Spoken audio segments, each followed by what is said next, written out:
әндер әртүрлі жағдайда әндер шығады осылай. Ол алғашқы кезде ән шығарып мәз болды, өзінен өзі әуендер келе береді. Ол шабыт дейді, шабыт уақытысында шақырмай келіп жатты. Ал уақыт келе шабытты шақырып алатын болдық. Заказ келді болды. Заказали песню. А то бір композитор әріптестерім бар, ой, шабыт жоқ, что-то шабыт келмей жатыр. Да ты профессионал, ты должен возбудиться. Если надо, если надо. Понедельник, 7 часов вечера. Не говори. Вот, допустим,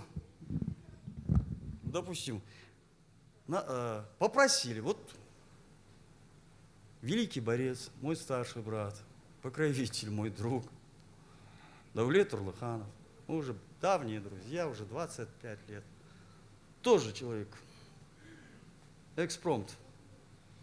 Медео, едем, Сапунову, тренеру едем. Что можем, что подарим?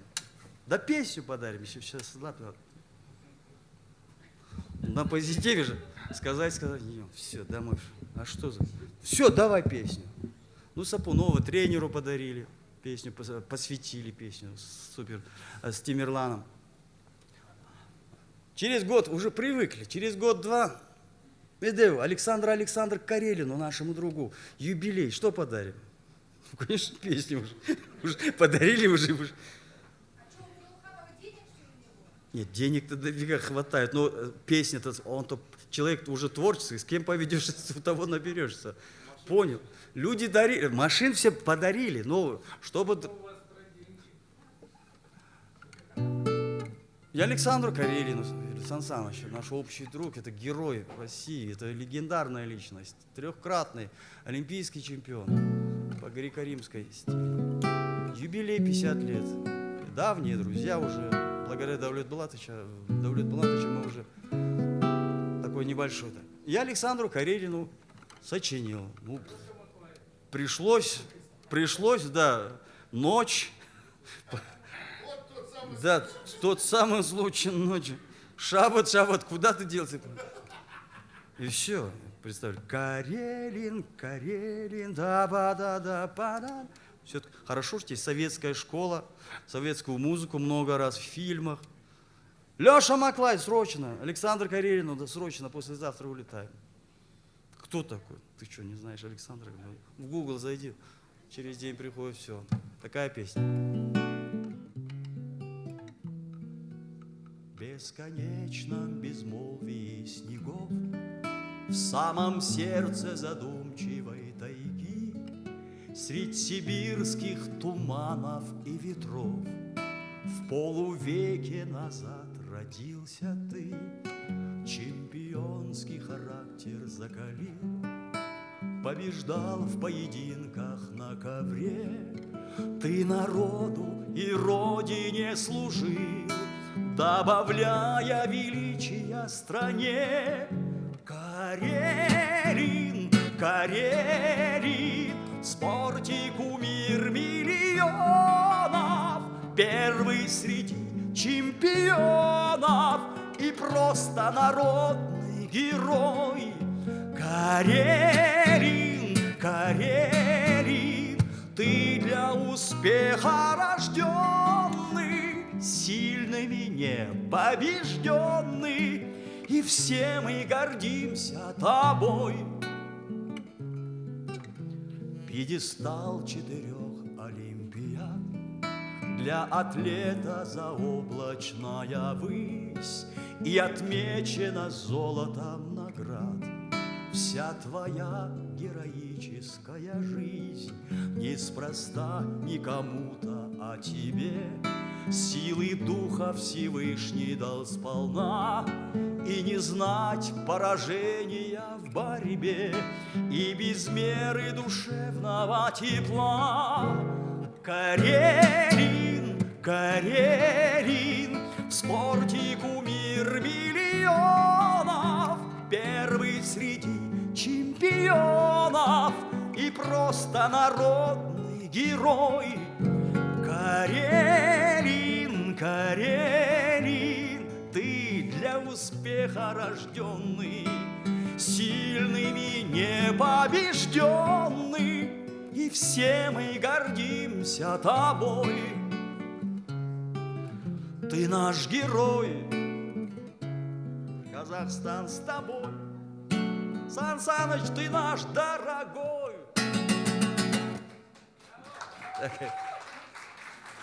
Так, спеть посвящение Карелину и не спеть сейчас Тимирлана Тулигенова на слова. Посвящение тренерам — это что? Куплет с припевом. И такая же ситуация всем тренерам. Конечно, творчество, культура и спорт — это всегда рядом. Біздің батырларға әрқашанда мадақ айтуымыз керек. Мы должны посвящать, прославлять наших героев, спортсменов. А кто их тренирует, кто ими занимается с утра до вечера? Наши тренера. Домино. Да. Помнишь вступление, помнишь?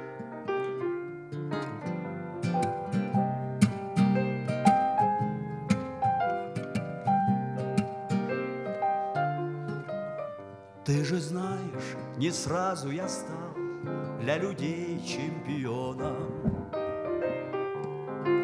Я не знал своих сил и не ведал, куда мне идти и за кем мне идти. Но спасибо отцам-тренерам за терпение к нам, пацанам.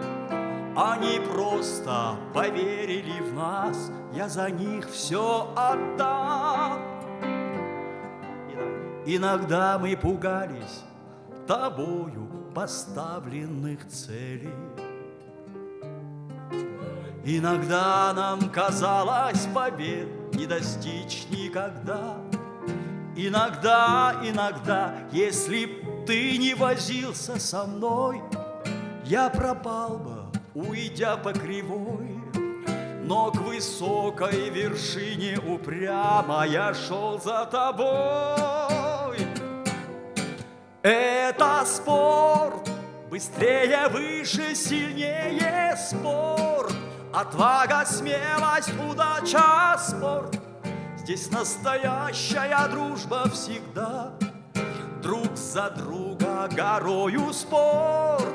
Быстрее, выше, сильнее спорт. Отвага, смелость, удача, спорт. Я знаю, вами гордится страна.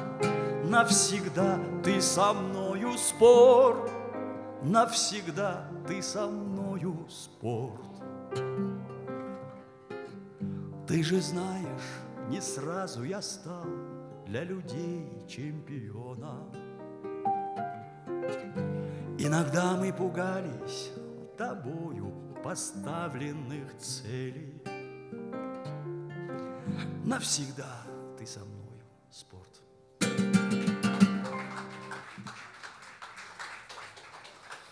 Тимирлан Тулигенов, поэт-песенник, юрист, мой друг.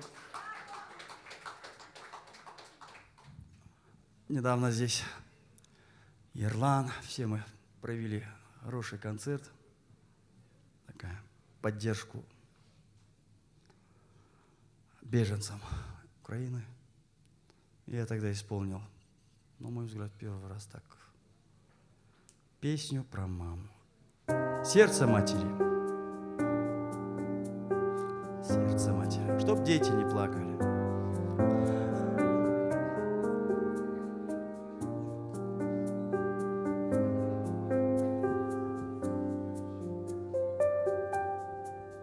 Этот жебенинов и от века веков материнская радость и боль.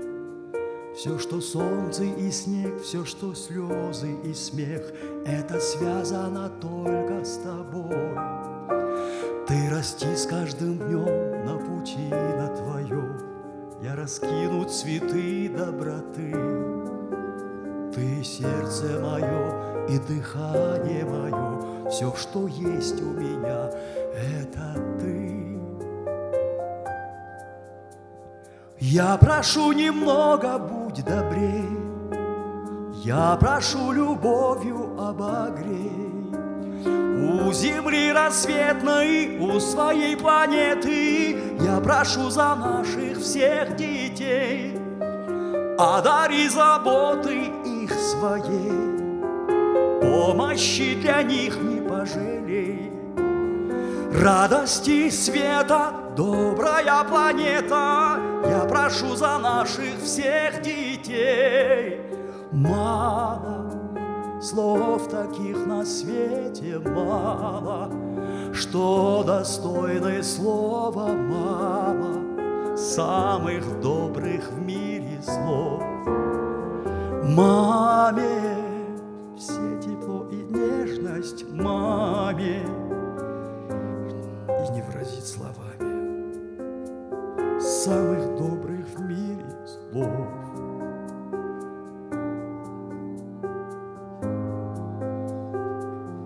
Мира вам. Мир, чтоб было на земле нашей. Чтоб дети не плакали, матеря не теряли детей.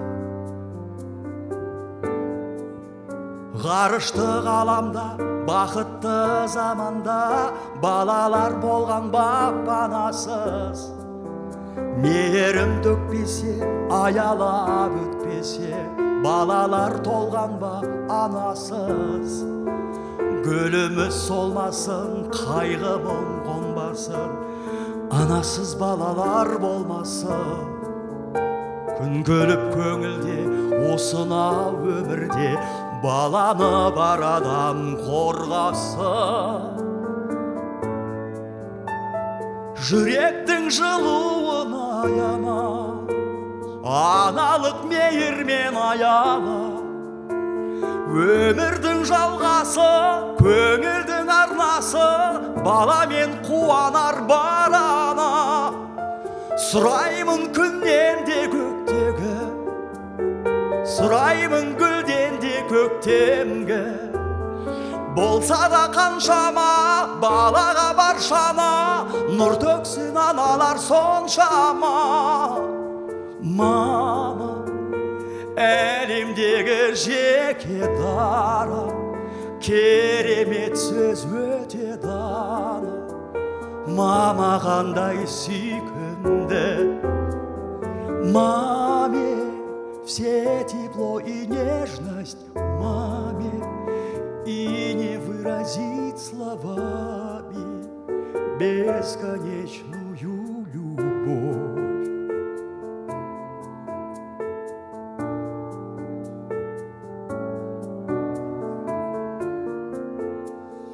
Русский текст написал Жанна Сергейкина, наша поэтесса. Абдрахман Асылбеков, қазақша. Этот жребий не нов, и от века веков материнская радость и боль. Все, что солнце и снег, все, что слезы и смех, это связано только с тобой. Ты расти с каждым днем на пути на твоем, я раскину цветы доброты. Ты сердце мое и дыхание мое, все, что есть у меня, это ты, мама.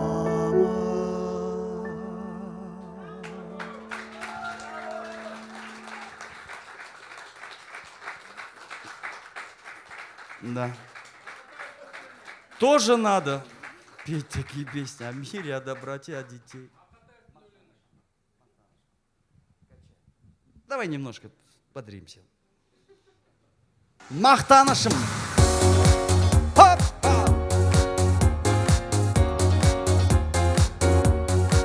Опа!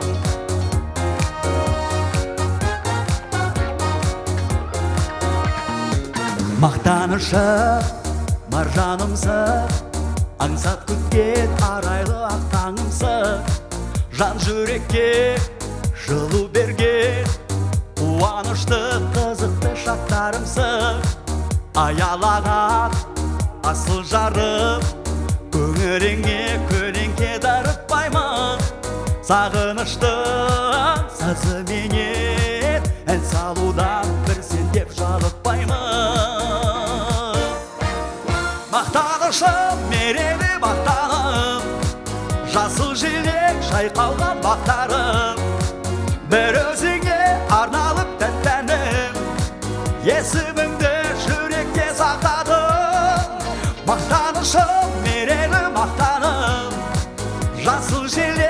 жайқалған бақтарым, бір өзіңе арналып тәттәнім, есіміңді жүректе сақтадым. Сен дегенде шалықтаймы, кеңістікте қыран боп қалықтаймы, қай кезде де қасыңдамы, көңіліңе көлеңке дарытпаймы, аялаған асыл жарым, көңіліңе көлеңке дарытпаймы, сағынышты сазыменен ән салудан бір сен деп жалықпаймы. Мақтанышым, мерейлі мақтаным, жасыл желек жайқалған бақтарым, бір өзіңе арналып тәттәнім, есіміңді жүректе сақтадым. Мақтанышым, мерейлі мақтаным, жасыл желек жайқалған бақтарым, бір өзіңе арналып тәттәнім, есіміңді жүректе сақтадым.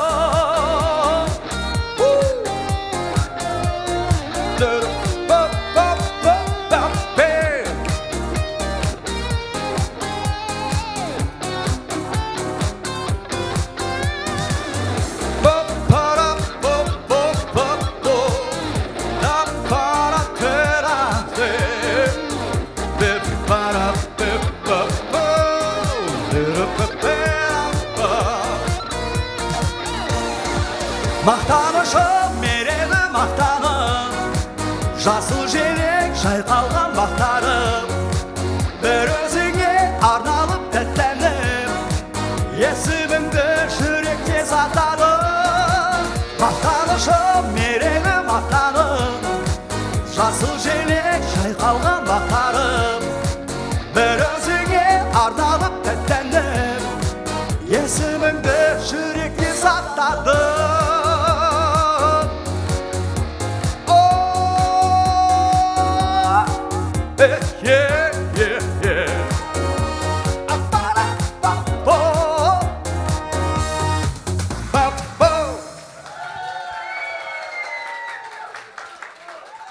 Мақтап жүрейік, мақтана жүрейік, сүйіктілерімізбен мадақтай жүрейік.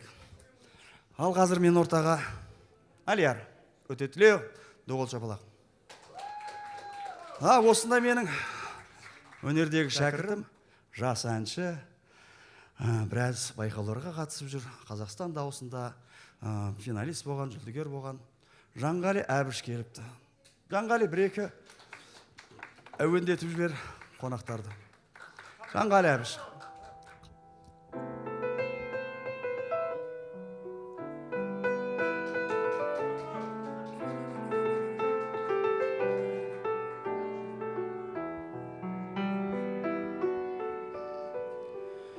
Қимайтын жан екенсің жат ұяға, қалқамау кез болдың ба қапияда шіркін. Мөп-мөлдір жанарың-ай, жаздидар жамалың-ай, қалдым-ау тіл қата алмай қарағым-ай. Қасыңа бар алмадым, сездің бе жан арманым, еріксіз қалғам саған ән арнадым.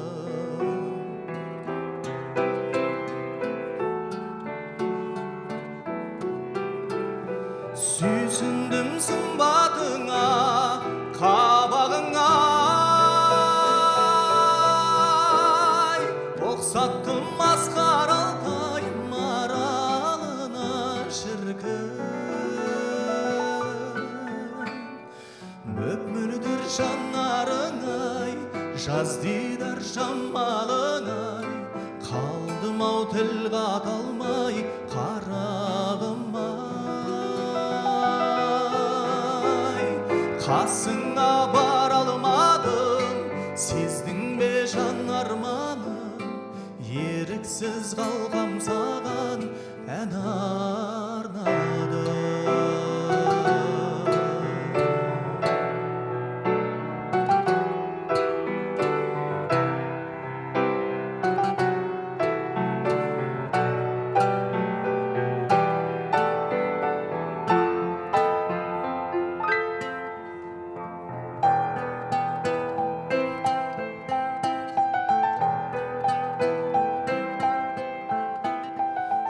Алтайдың ар жағынан келген ару,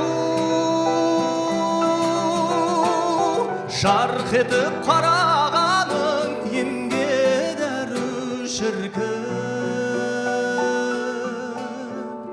Мөп-мөлдір жанарыңай, жаздыйдар жамалыңай, қалдым-ау тіл қата алмай, қарағым-ай. Қасыма барамадым, сездің бе жан арманым, еріксіз қалғам саған ән арнадым. Баянды болсын сенің құшар бағың, қолыңды қошайтысып қыса алмадым шіркін. Мөп-мөлдір жанарыңай, жаздыйдар жамалыңай, қалдым-ау тіл қата алмай, қарағым-ай. Қасыңа бара алмадым, сездің бе жан арманым, еріксіз қалғам саған ән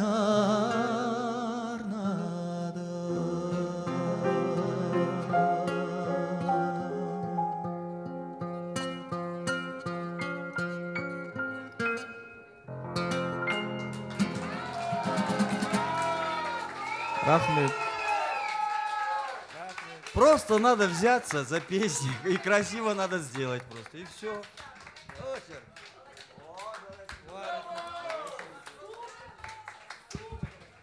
Да, тема классики пошла. Так. Так, казахскую версию. Махаббат мәңгі, вечная любовь. Казахскую версию спою. Сейчас я много. И Фрэнк Синатра перевел на казахский язык. Джордж Бенсона Nothing's Gonna Change My Love на казахском. Мен сені мәңгі сүйіп өтем. И последняя работа, кстати, еще раз. Последняя работа. Абдрахман Асылбеков ағамыз дүние салар алдында аударып кетті.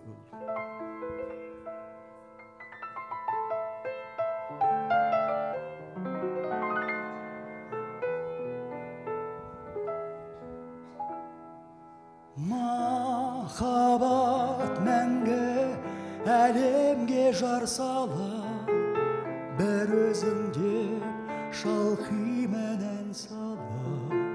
Сол бір әнді таңдадың сен де, шырқаған кезде тағат қалмай менде, сезінгенде көктемге бір лепті, жүрек тулап лезде тербеліп кетті.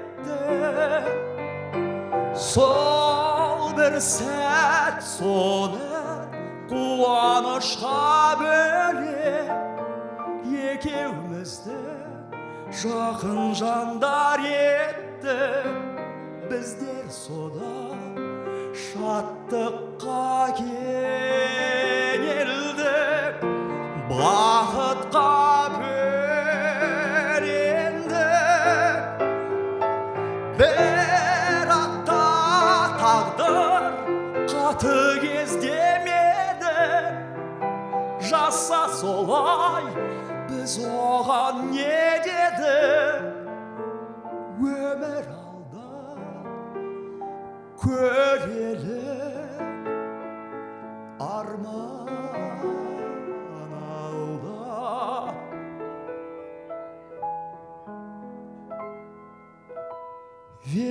Вечная любовь, верны мы были ей, но время зло для памяти моей. Чем больше дней, глубже рана в ней.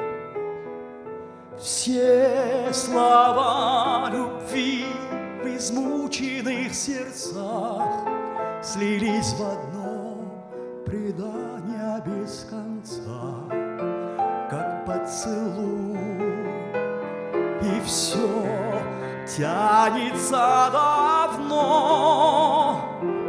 Я уйти не мог, прощаясь навсегда, но видит Бог, когда увижу вновь эту мою любовь, и дам я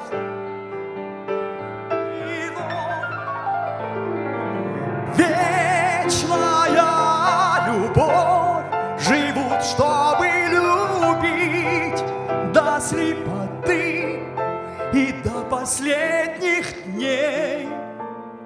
Одна лишь ты, жить любя одну тебя навсегда.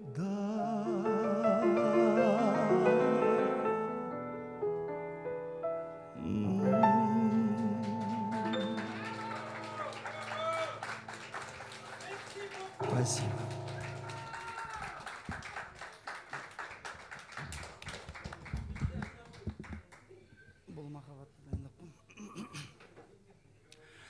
Мәңгі махаббат темасы, енді ол білесіздер, ол жүрегіме жақын, менің ең жақын басты ұстанымым, менің жаныма жақын, табиғатыма жақын. Тема вечной любви — это моя жизнь, это моя любимая тема, лирика. И тема вечной любви — это моя кредо, это моя жизнь. Вы знаете, басымнан өтіп жатқан жағдайды білесіздер. Көптеген әндер жазылмады емес, жазылып жатыр. Мәңгі махаббат темасы бұл өзімнің тағдырым сияқты болып кетеді бұл әндер. Бірақ мен сүйікті жарыма арнаған әндерім бір емес, көп біраз әндер болды. Айналайын алтыным атты концерт бердім 12-ші жылы. Одан кейін көп әннің барлығы негізі менің сүйікті жарыма, марқұм сүйікті жарыма арналады. Бірақ осыдан басты әнімді мен шығарған сияқтымын. Оған бейнебаян түсірдім. 20-й год. 10 лет, как ее не стало. Ну, не знаю, откуда-то с небес мелодия пришла ко мне. Ну, я посчитал нужным сочинить такую песню, чтобы всем было как бы радость, чтобы оставалась, как тема вечной любви Шарля Азнавура. Мәңгі махаббат темасы ол. Қазақта мәңгі махаббат темасы айтылып кеткен. Естайдың Қорланы, Мәрем Жагорқызының Дударай әндері. Көптеген сондай темалар қалып кеткен. Ол махаббаттың мәңгі екенін ата-бабаларымыз, ұлы композиторларымыз, ұлы бабаларымыз анықтап, дәлелдеп кеткен. Сондықтан бұл да менің жаныма жақын тема. Әрине оңай ән емес.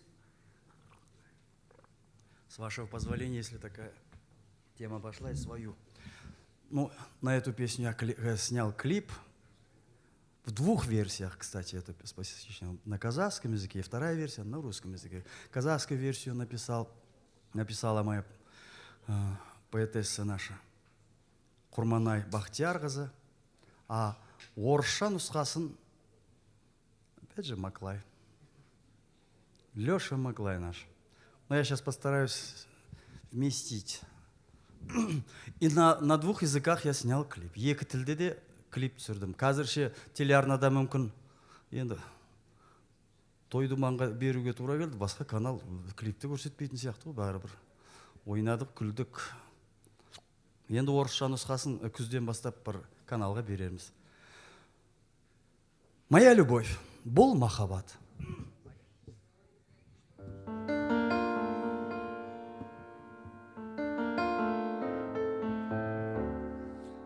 Жоғарыдан бір күні байқап жатыр, уақыт өтіп жатыр, 10 жыл өтіп қапты. Биыл 12 жыл болады. Бұл ән мен үшін өте құнды ән, мәңгі ән. менің композиторлық шығармашылығымның ең тұғыры биік, шыңырау шыңына жеткен ән десем қателеспейтін шығар. Мүмкін бұл тарихта қалар. Бұл әнді Құдай қаласа келесі бауырлар айтып жатар. Бастамасын қазір мен басын көрсетейін. Мен сені жаным сүйіп өтем, бұл сезім өмір сыйып екен. Аралы жанымды емдеші, ғашықтан түсін күйіп өтем. Мен сені мәңгі сүйіп өтем, дүрсілі жүрек жиелетем. Жаралы жанымды емдеші, ғашықтан түсін күйіп өтем. Самғайсың биікке қонал. Осылай романстық стильде шықты бұл ән. Ал толғатып, бұның енді шыңырау шегі болды. Әнін шығарып алып, ақынды шақырып, үйде 2 күн. Бүкіл сөзі жоқ. Бірақ аранжировкасын бітіріп, әннің не жайлы екені, бүкіл өзімнің тағдырым, өзімнің махаббатымды жеткізу керек болды. Бірақ тек жалғыз менің емес, бүкіл адамзат махаббасын, әйелге деген адамзат, ер азаматтардың атынан әйелге деген махаббатты айтқымыз келді. Сөйтіп бұл ән дүниеге келді. Енді бір адамға қадалып қалып, ән айту бас, астарында оны түсіне жатарсыздар. Бұл махаббат.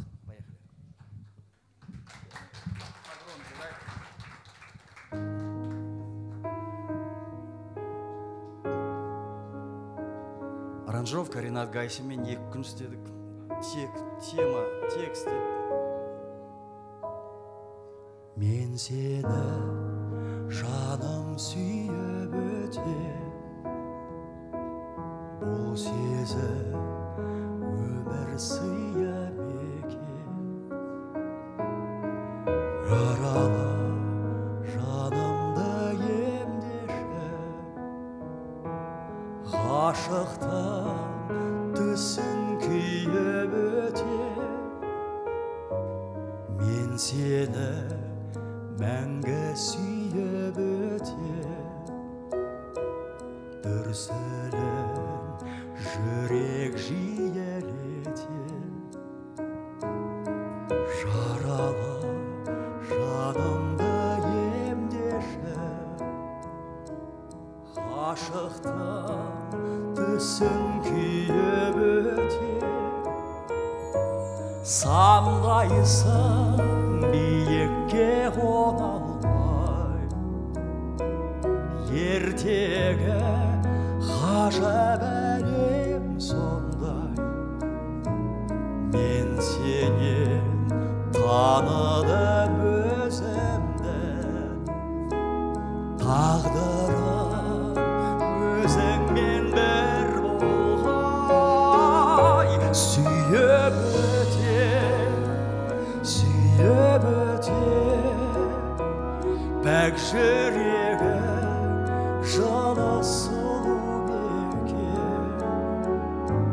Мәңгі сүю күнәсіз адалдық, мәңгі сүю үшін біз жаралдық. Армандаған жандар маған үміт сыйлап аламын жандырған. Жүрегімді тербейтінің барда, бұл ғаламда өзіңдей жан бар ма?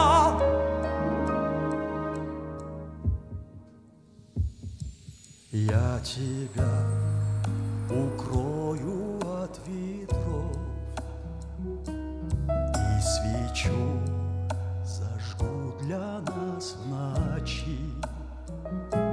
Всей душой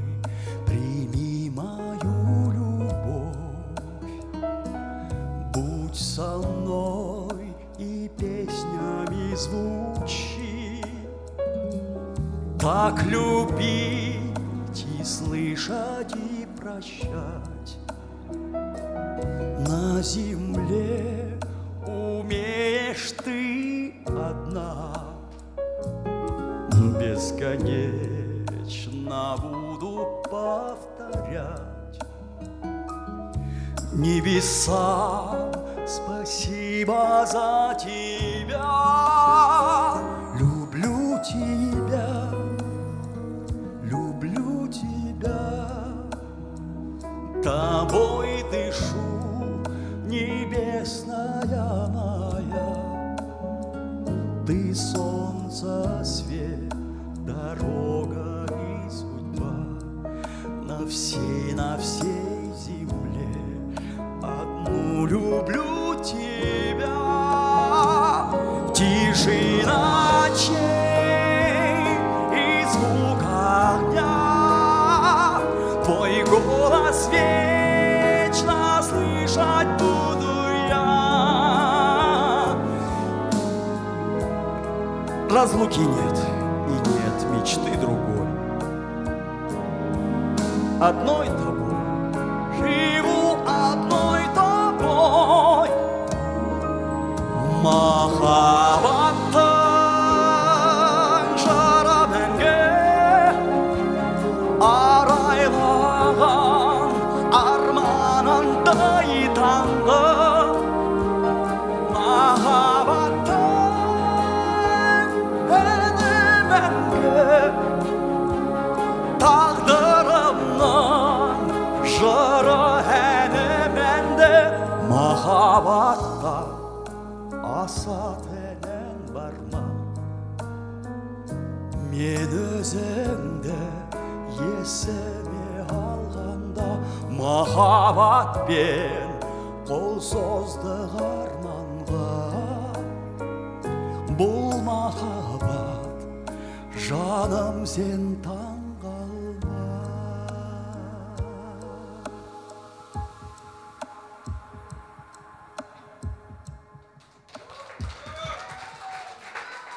Это был махаббат, это моя любовь.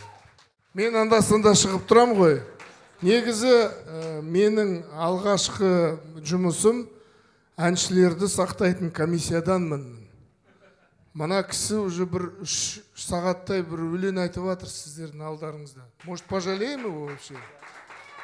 Или еще беспай айтамыз ба? Пусть поет. Слушайте, мыналар вообще крови хотят. Ну, на самом деле наш вечер продолжается, друзья.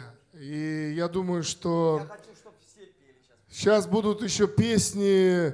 Да, вот поскольку уже Медео уже заявил, айтпақшы, інім бергеш. Так, атың кім сенің?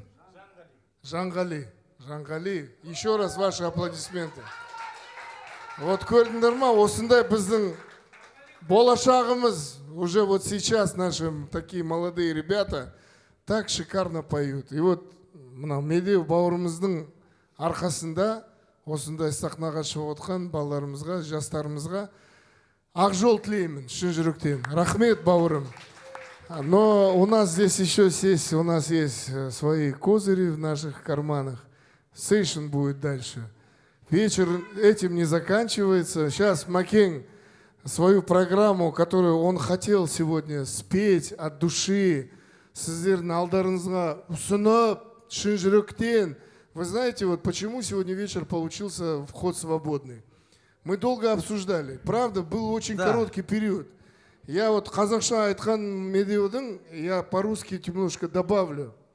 И мы собрались, я говорю, Макең, с точки зрения бизнеса мы, конечно, вообще из нас плохие. Попадаем, Вообще, попадаем, ну и что? попадаем так попадаем. Но он говорит, я хочу спеть для тех, кто сегодня И придет. если раз уж, конечно, предложение было, может, перенести. Я предлагал, на давай, следующий говорю, месяц, может быть, на осень. Я говорю, маған бір хотя бы бір 5 күн ал тағы да берші артық, я всех соберу.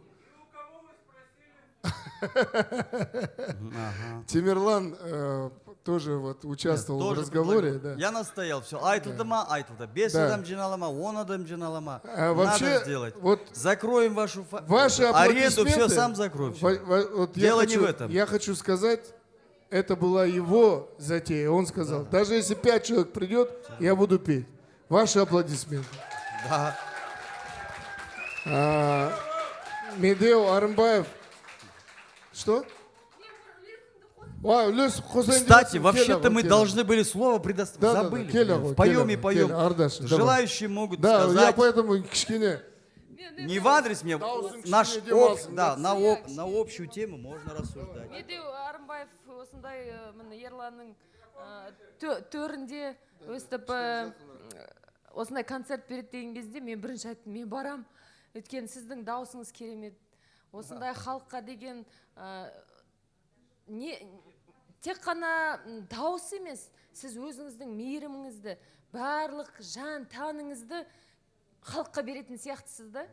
Сондықтан сіздің әр әніңізден біз нәр алып отырық. Рахмет сізге үлкен. Көп жасаңыз. Тек қана сізге денсаулық, ұзақ өмір, осындай творчестволық, осындай кештеріңіз көп болсын. Үлкен сахналарда сізді көріп, біз рахат алып, содан ләззат алып, осындай сіздің даусыңыздан керемет, осындай бір бүгінгі кеш сондай керемет болып отыр да. Өйткені біз үлкен сахнада сізге жақындай алмаймыз да ғой. Амында жаныңызда тұрып, бетіңізге қарап, нағыз энергияны сондай алып керемет бір бүгінгі кеш болып отыр. Жүгіріп, сондықтан жүгіріп, жұмыстан шыққаннан бір гүл шоғын аламады ма осы кісіге деп жүгіріп келіп едім, бірақ бір осындай сіз кеш организовать еткеніңізге мен де бір кішкене үлесімді қосайыншы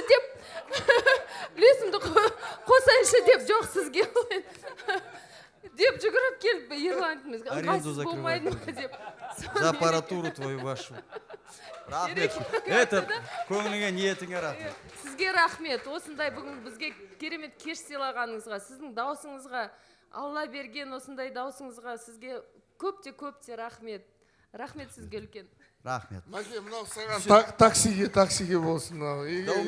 Сейчас неге барасың, мынау таксиге кішкене бір не болсын. Давай, все, болдым, кеттім. Нет, мы поем и поем. Давайте немножко порассуждаем все-таки. Что-то басында солай болған еді. Ой айтамыз дейтін болсаңыздар, ойларыңызды бөлісеміз дейтін болсаңыздар. Қазір мына осы концертті не үшін беріп жатырмыз? Давайте порассуждаем. Әрине, бұнда тұрған не бар? Ол арман, ол үлкен концерт беру қазіргі кезде оңай болмай жатыр. Ол оркестрмен, осының бәрін арманымыз. 30 жылдығымды мен де бір армандаймын. Үлкен сахнада, Республика сарайында, киелі сахнада үлкен симфониялық оркестрмен 1 октябрь, 1 қазан. Это день всемирной музыки и день пожилого человека. Я хочу сделать бесплатный концерт. Но письмо написано уже в адрес, но нет ответа. Ну, посмотрим. Если нет, пути будем другие искать, попроще будем. Конечно же,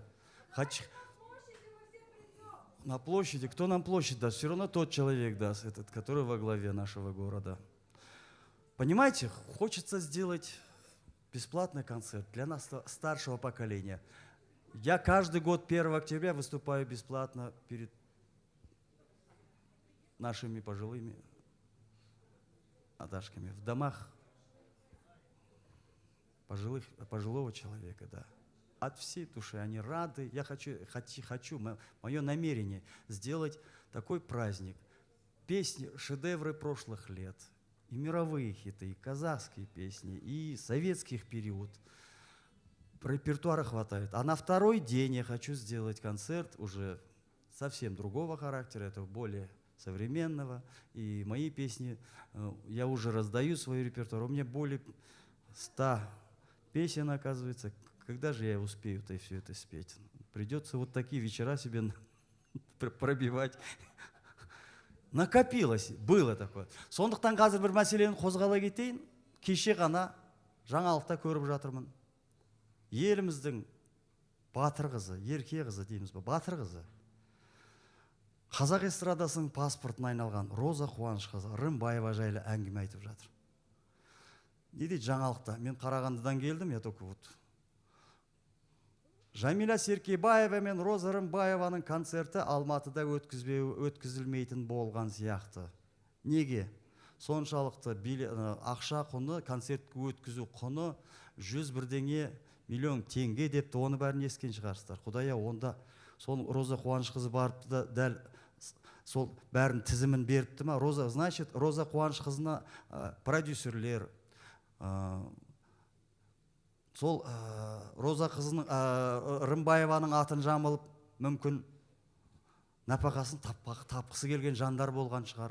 Қазір қиын кезең, өткелі кезең, пандемиядан кейін кезең. Қазір бүкіл продюсерлерде, түсірілімшілерде, клипмейкерлерде все работу ищут. Конечно же, Роза Қуанышева, я за нее просто горой стоять. Я хочу пару слов сказать. Так нельзя афишировать.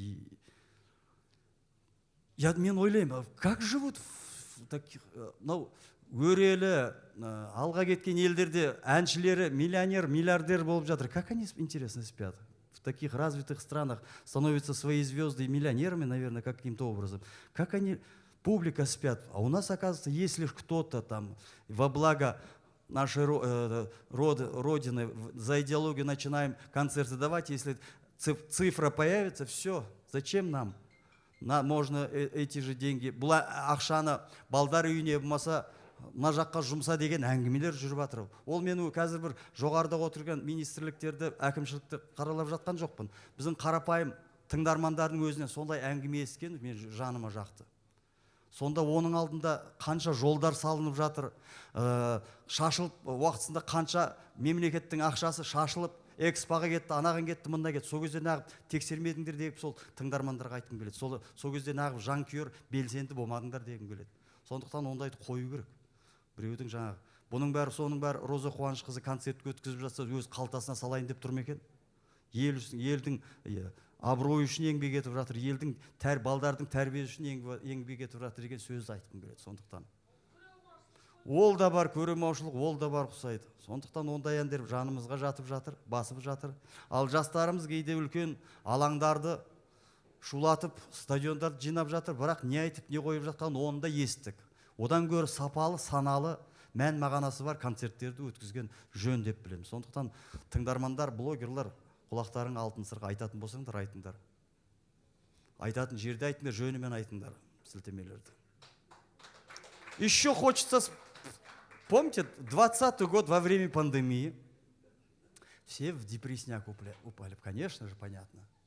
И давай мораторию объявлять всем певцам, эстрадным исполнителям, чтобы тоях не выступали. Вообще той, чтобы не было. Зачем?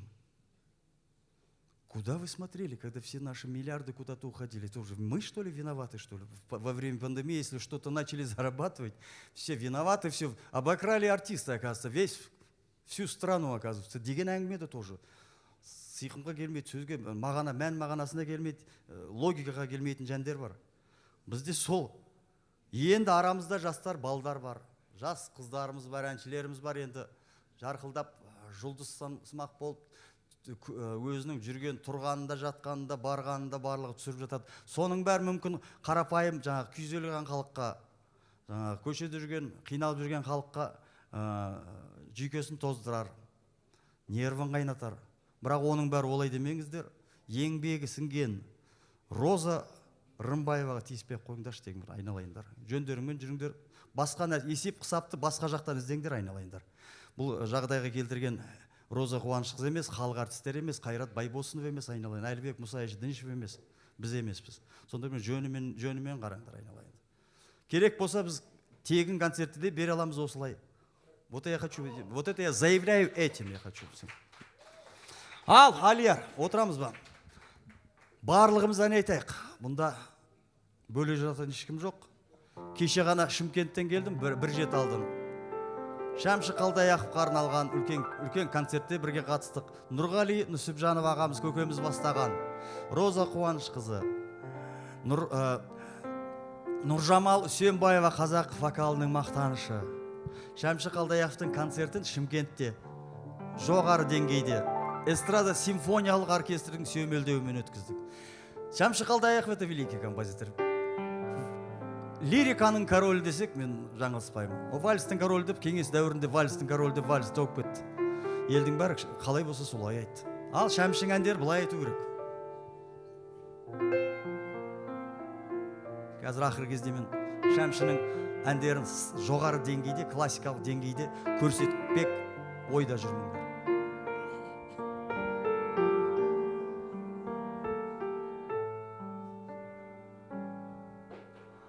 Аңсаған бақытым сияқтанып, ай туып келеді қияқтанып, жол жаққа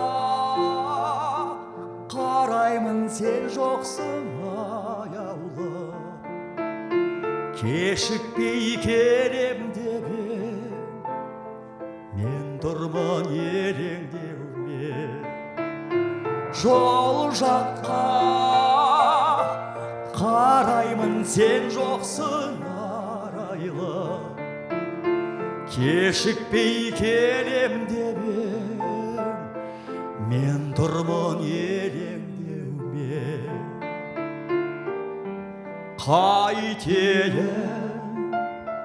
кінәлап бұған сені, сағатым алдаған шығар сені. Нұр ойнап көзіңде, уәделік кезіңде, кешікпей келем деп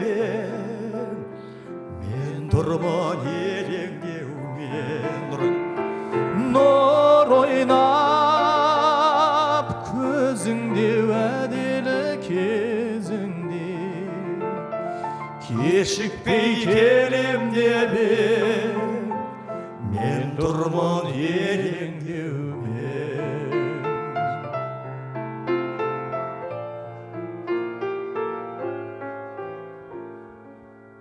Болсақ дағы жаңа таныс, жүзсек талғаш қайықта, ұшқыр қиял кетті ауамыз, бұйырмашы айыпқа.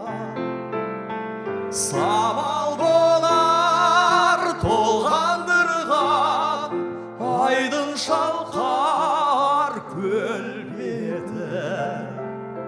Сәулем мені ойландырған, сенің жарқын келбетің. Сәулем мені ойландырған, сенің жарқын келбетің.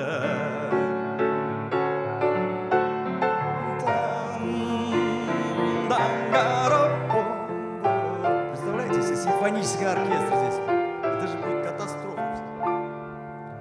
Балауса қыз едің бір кезде, шашың ақ бантик байлаған, өзгеріп кетіпсің бұл күнде, көркіңе көз тастап ойлама. Нұрлы бейнең қандай, арманысың қандай, шынарыма сен мөлдірсің ерке тау бұлағындай. Сен мөлдірсің ерке тау бұлағындай. Та-да-бу-ба-де-да, та-да-де-да-де-да.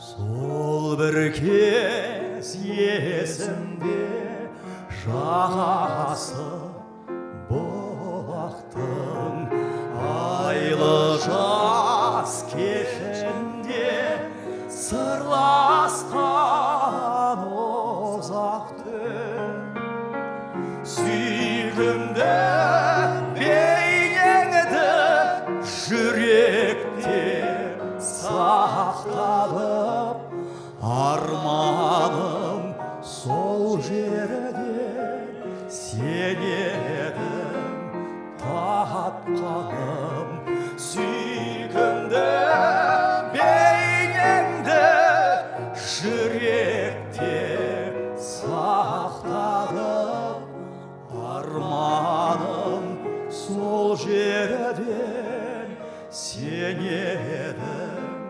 тапқаным.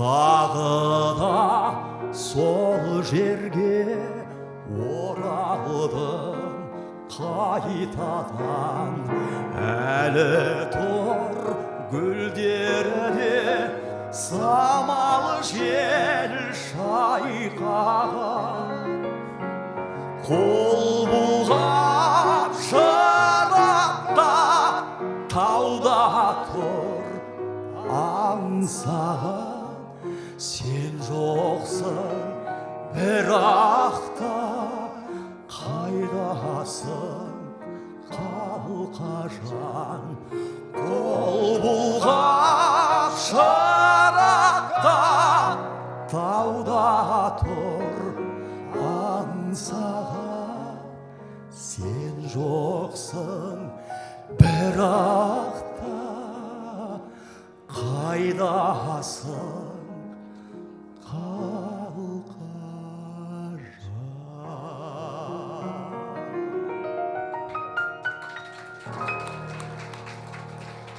Шәмшінің әні тобырдың айтатын ән емес, жеке нағыз лириканың шыңырау. Сонымен дәлелдеймін, жеткізем, көресіздер.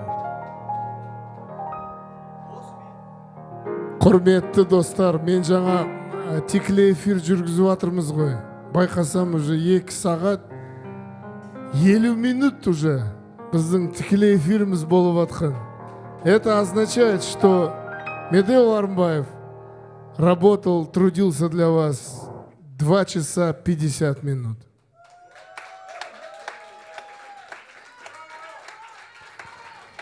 Это очень жидко. Громче аплодисменты. Переходящий в овацию. Смотрите, ритм овации.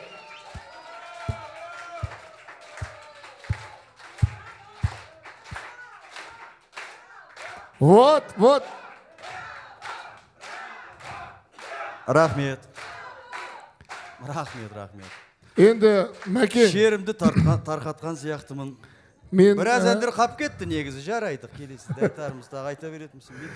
негізі у него, конечно же, материалы, хотите 24 часа в сутки, Медеу готов будет петь.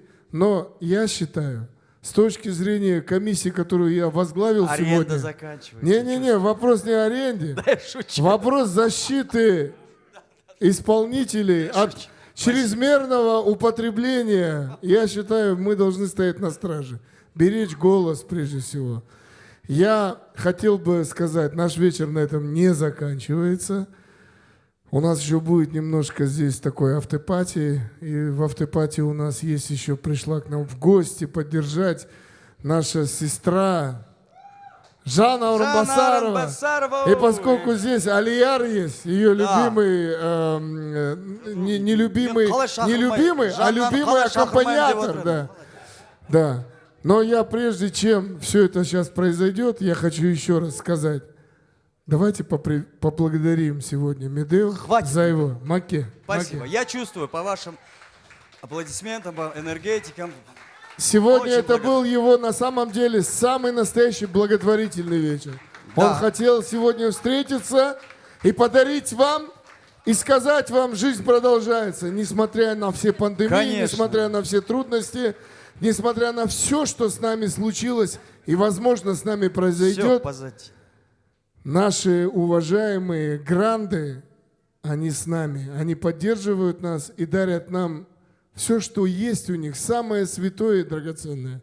Это их творчество. Давайте поблагодарим их за это. Қазақ ел жасасын. Жаңарып жатқан елімізден Амин. жаңа үміт күтеміз. Жаңарайық, өзгерейік. Жаңа Қазақстанда біз жаңа тың жүрегіміздегі от боп жануымыз керек, еңбек етуіміз керек ерінбей. Ал өнер ұжымының атынан әрине жаңа әндерімізбен болашаққа Қазақстан тыңдармандарға, жасасын. көкейлеріне мейірім ұялатуымыз керек. Махаббат сезімін ұялатуымыз керек. Бәрі дұрыс болатын сияқты, Құдай қаласа. Қазақстан жасасын, бәріміз біргеміз, Құдай қаласа. Алға Қазақстан. Ал енді, Мәкең, сен қарсы емес шығарсың енді, брат. Жаночка, вот у нее сегодня, она сегодня пришла, да, и поддержать своего брата, да. Сейчас, сөзің аузында. Мен осы кешке түн жамылып тұрмыз. Жеке басым өз телефонымнан ешкімге телефон соққан жоқпын. Келе қойшы. Уақытың бар ма жоқ? Зачем? Сендер бір инстаграмға салыпсың ғой, мен инстаграм бар екен тоже, Әсет жүргізеді. Ондай болған жоқ, бәрі шынайы таза болды. Ешкімге жүктеген жоқпын. Мына заманда енді біреудің уақыты бар, күн ысып тұр, қайтесің ол? Концертіме келші, отырып берші дегенде. Қайтемін. Бәрі шынайы болды, таза болды. Все было по-честному. Шын тыңдармандарым, сіздер бас ием сіздерге. Үлкен алғыс. Браво! Ну а Жанночка пришла сегодня тоже вот поучаствовать. Давайте. А сейчас объявляю. Вот сейчас 11 часов, детское время закончилось. Просьба сильно не шуметь. Соседи у нас, они нас любят, уважают, и мы их любим, уважаем. И это главное в основе всех наших взаимоотношений. Ну, как не сделать автопати? Как не сделать, чтобы потом у нас еще был небольшой вечер? Жанночка. Доброй ночи, друзья. Вот честно, сегодня я пришла просто насладиться вечером, потому что я знала, сегодня на сцене будет наш непревзойденный золотой голос Казахстана. Я могу это сказать честно и от всей души, потому что Медеу Арамбаев является и сегодня, и 20-30 лет тому назад золотым голосом. Согласитесь, потому что вот такого рвения, вот такого таланта, вот такого вокала, носителем который является наш Медеу. Про тебя, Джаном, да, про тебя. Это мой друг, и я очень горжусь тем, что я его знаю, что я его современник, что я здесь и сейчас общаюсь с ним как близкий друг. Блин, надо было Жене Сискакова айтасу керек. Сейчас я жалею. Вот он сейчас, никому, он такой скромный, никому ничего не... А мы сами приходим, узнаем. Ахмед. Да. Поэтому браво, Медеу Арамбаев. Я в прошлый раз был юбилей у Медеу, и спрашивали интервью про Медеу. Единственное, что я сказала, Медеу — это тот человек... Уши закрой, иди. Это тот человек, который без эмоций, без вот этих вот душевных порывов не может существовать как творческий человек. Это человек-артист, это человек, который творит каждый день. Он мучается, он живет каждый час, он каждую минуту проживает эмоционально свою жизнь. Я не знаю, наверное, это поймут люди, которые сами проживают. Да? Ну, конечно, творческий человек это может проявить на холсте где-то, да, где-то руками. А этот человек, Медеу Арамбаев, он именно живет своей профессией.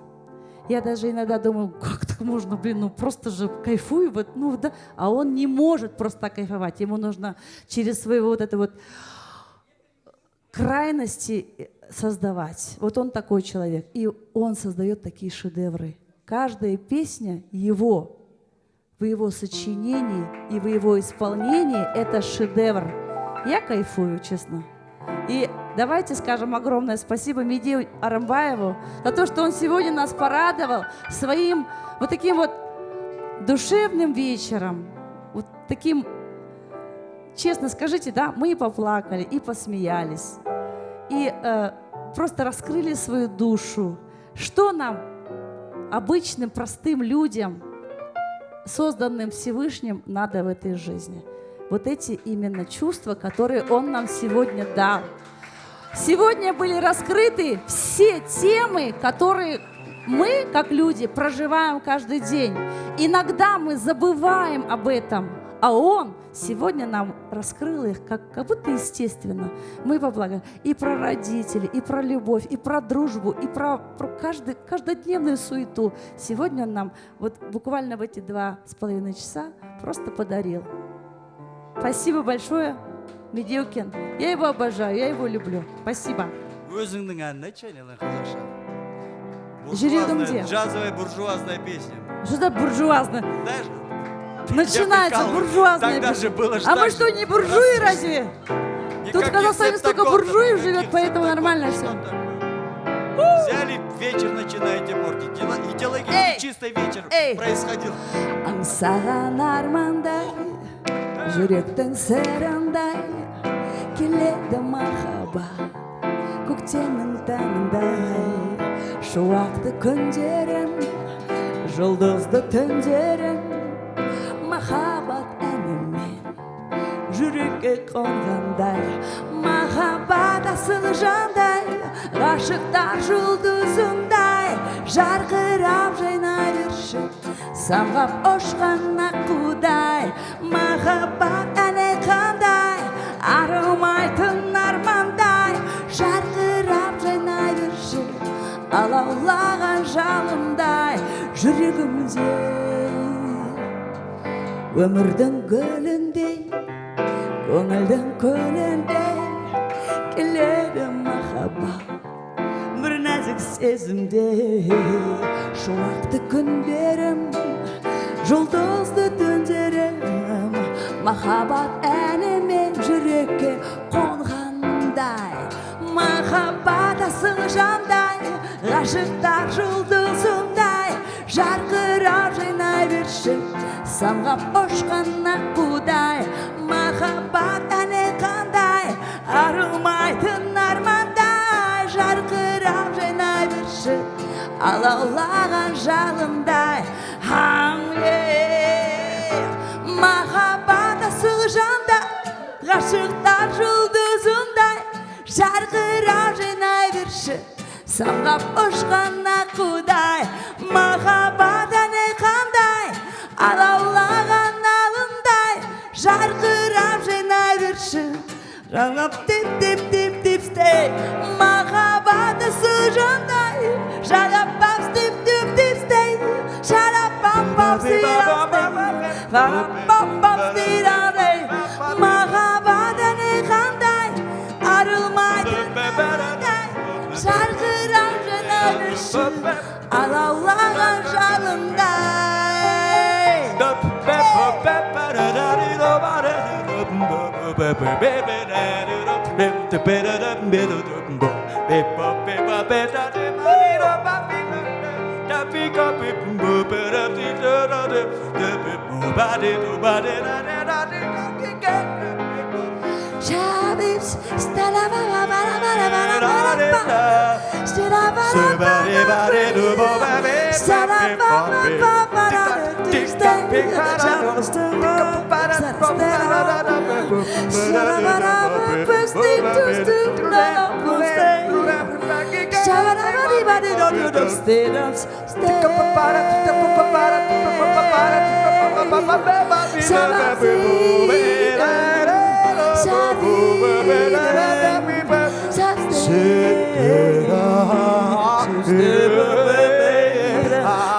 Болды, бебе, қоя ебосаме.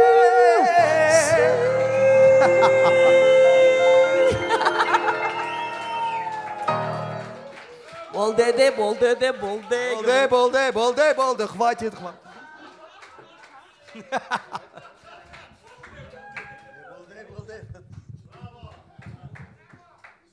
Но мы с Алярчиком еще одну песню споем и не будем вас, как говорится, утомлять. Эта песня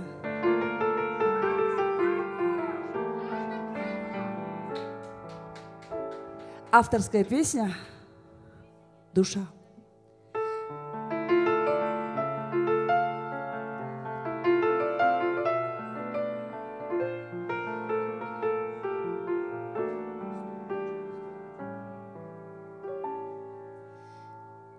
Снова день сменяет ночь, дождь за окном стучит. Отгоняю мысли прочь, но телефон молчит. Кто же может мне помочь снова крылья обрести, но в безмолвной тишине снова шепчет мне: прости, я знаю, как ты страдаешь, плачет бедная душа, плачет по ночам, как льдинка таешь, слез не скрываешь, но ушедшая любовь не вернется вновь. Любовь.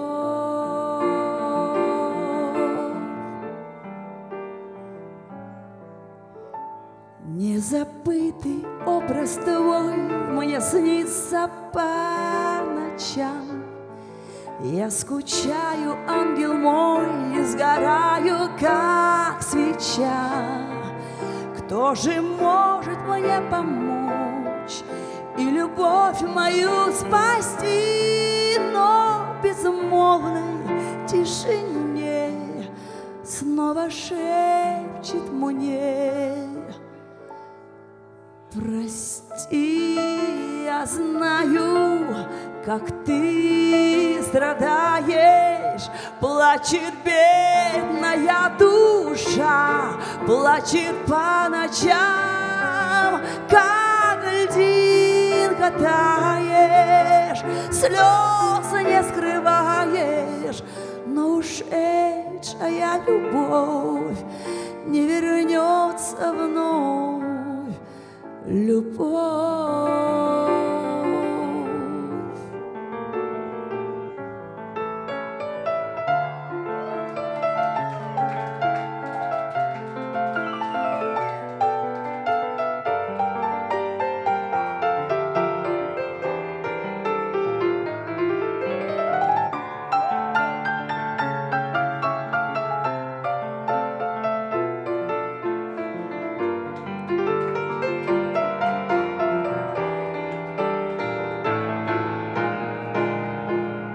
Прости, я знаю, как ты страдаешь, плачет бедная душа, плачет по ночам, как льдинка таешь, слез не скрываешь, но ушедшая любовь не вернется вновь.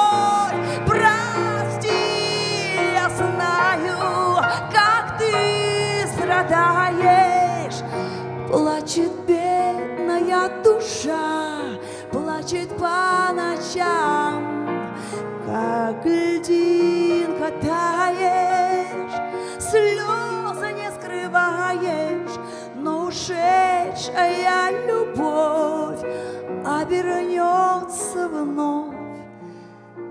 Любовь,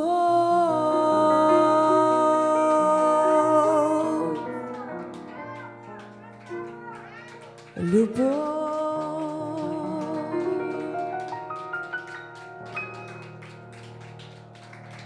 Аляру Тетлю. Спасибо Медио Рымбаеву, спасибо Алярчику Тетлю. И спасибо Жангалишка. Вот этот ученик, который вот он, который, я его знаю совсем еще юным, уже только повзрослел, ничего такой стал. Да? вырос, и он не потерял своего профессионализма, он такой вырос как артист. Спасибо всем.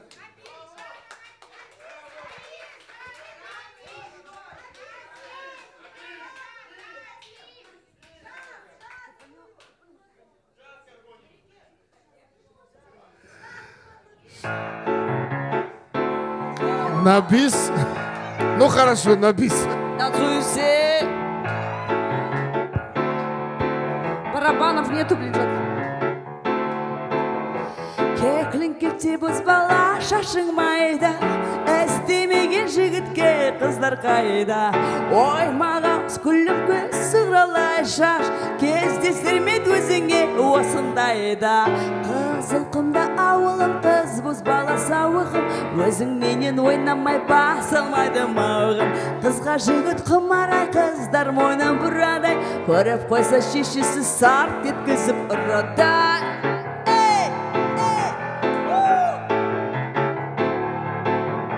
Қыздарда да қыздар бар мінез ашық, ашықтықтан болады әркім ғашық.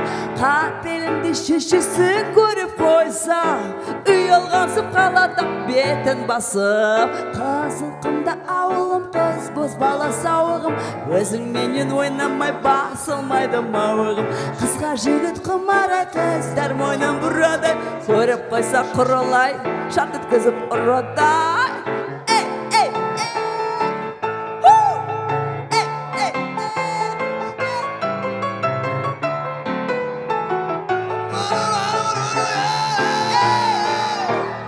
Сағаш күйі болған, біздің елге түңірба күйі болған. Алтын қарап шешесі көріп қойса, сапар етті сәтті сөзін ұмытып қалдым. Қызды бана стирадым, өтшіпшіда кеселді пекқарыды сөйлерім. Лапшыққа стікке оқын сындарылды қайшыққа опастетер. Қызылқұмда ауылым, қыз бұзбала сауығым, менен ойнамай басылмайды мауығым. Қызға жігіт құмарай, қыздар мойнын бұрадай, көріп қойса шешесі сарт еткізіп ұрадай.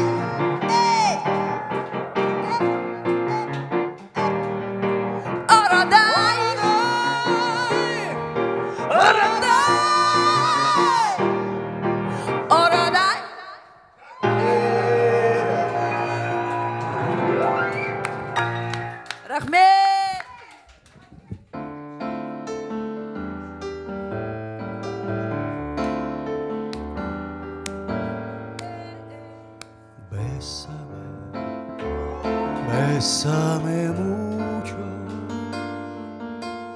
como se flore esta noche la última vez.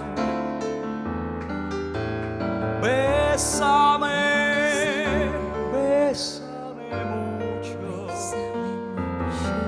que tengo miedo perderlo, querer después.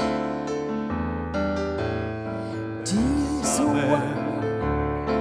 If you should leave me, each little everyone agrees, and my life would be true. Bésame, bésame mucho. Hold me, my darling, in case that will always hold me. Quiero tenerte de brazos, mírate muy cerca, verte junto a mí. Piensa que tal vez mañana yo estaré ya lejos, muy lejos de ti. Bésame mucho. Bésame, bésame mucho, como si flore esta noche la última vez.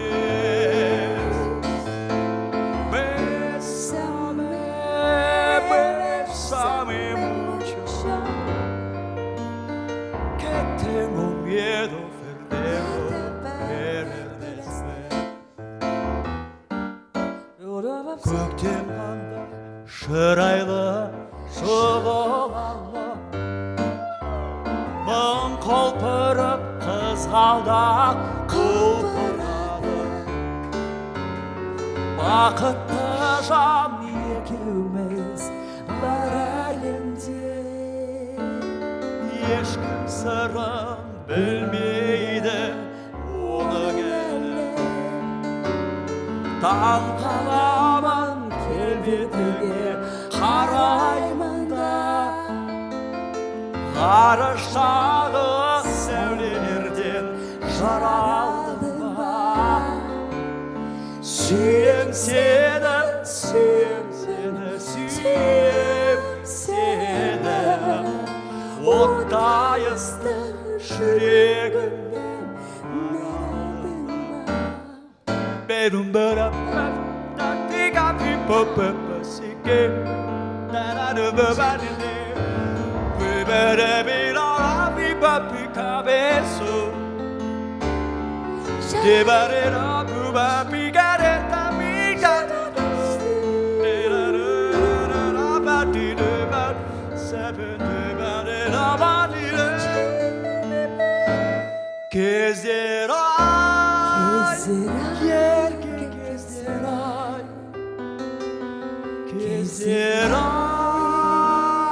yerge kezeray Çok bolup түсіп жүрекке түбіңе жеткен көздер ай түбіңе жеткен көздер ай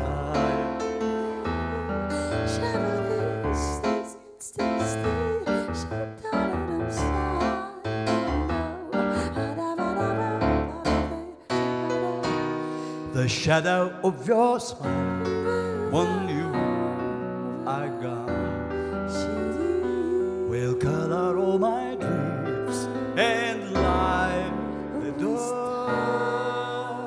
Look into my eyes, my love, and see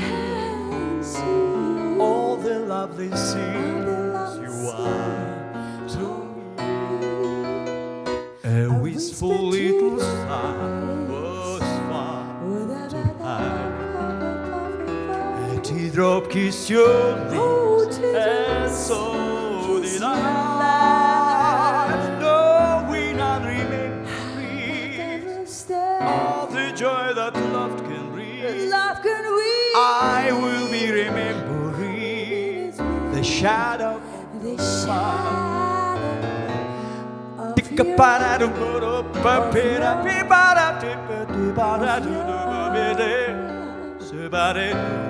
of your smile, the shadow of your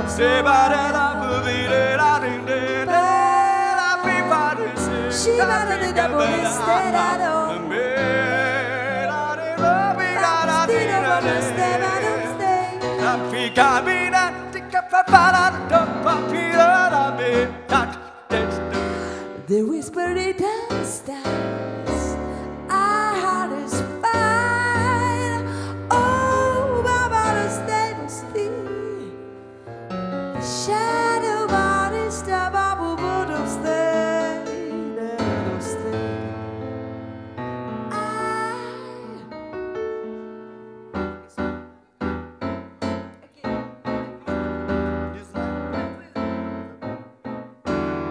Мен қайда жүрсем де, ойнасам да күлсем де, сағынған сәулем ау, бар тілегім бір сенсең, айымда өзіңсің, жұлдызымда өзіңсің, бақытта бөлеген, мөлдіреген сезімсің. Мен қайда жүрсем де, ойнасам да күлсем де, сағынған сәулем ау, бар тілегім бір сенсең, айымда өзіңсің, жұлдызымда өзіңсің, бақытқа бөлеген. Бұлақтай өзірсің. Тикапарап, бөппемерет, типапарадат, бұбарет, бөппесек, дөбөберерет, тикабирадат,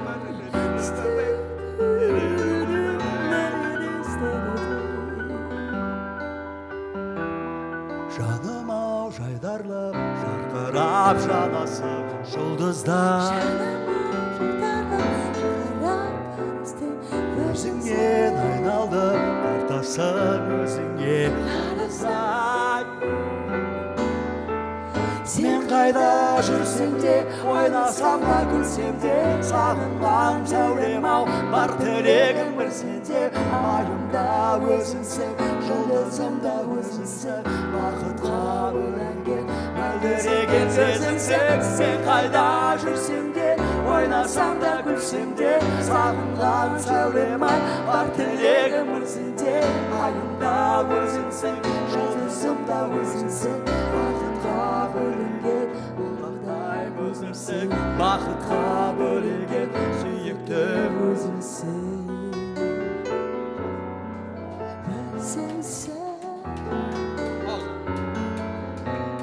В сердце моем пустота, ты была не нужна. Может быть, это судьба. Я один, ты одна. В сердце моем пустота, только ты мне нужна. Нас наказала судьба. Я один, ты одна, между нами стена. Теперь всегда, Теперь всегда, теперь всегда народом стей. не опять пробегу чередой, растают снега. Наш портрет неумелой рукой набросает снова весна. Словно ягоды губы твои шептали прости. Но сюжет мне известен, увы, я скажу тебе, уходи.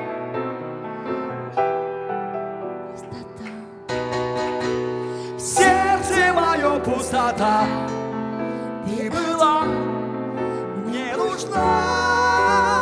Может быть, это судьба. Я один, ты одна. В сердце мое пустота, только ты мне нужна. Нас наказала судьба. Я один, ты одна, между нами стена. Теперь всегда, Не всегда, не всегда.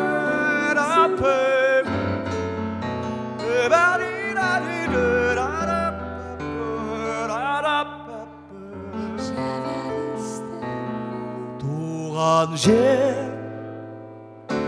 қандай көркем мөлдіреген жерегім желмен ойнап желбіреген аралап күндіз түні жүрсем дағы танжымай ет жүрегім ел жүрегім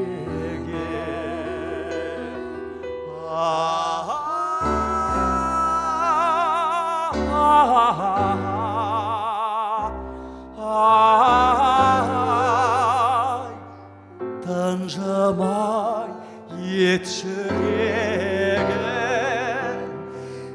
ел жүрегім.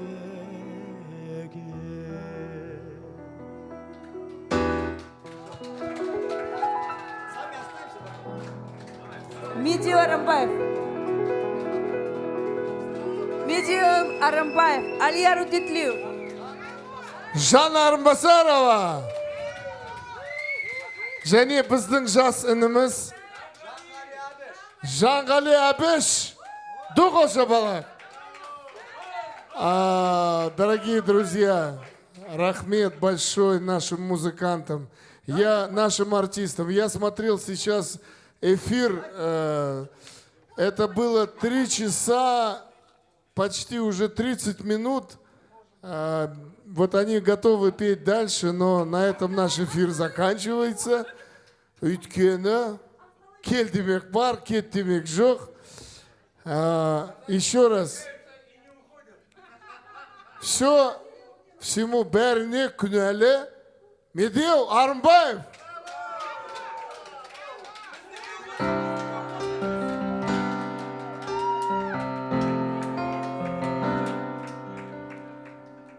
Туған жердей жер болмас, туған елдей ел болмас. Атам қазақ айтқандай, елін сүйген қор болмас. Құдіретіңе қайранмын, қасиетіңе тайналдым. Сені жырлап қанша жан бұлбұлым айналды. Айнамайтын көңіл ай, жоғалмайтын сенім ай. Көркің әсем сенің ай, менің туған жерім ай. Бауларың ай, менің ай, тауларың ай, көлің ай. Жасайым елім ай, айналайын қазақ елім ай.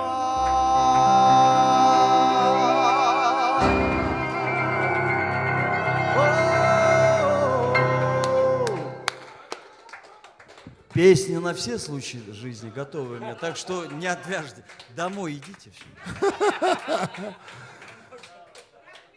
Все. 7-го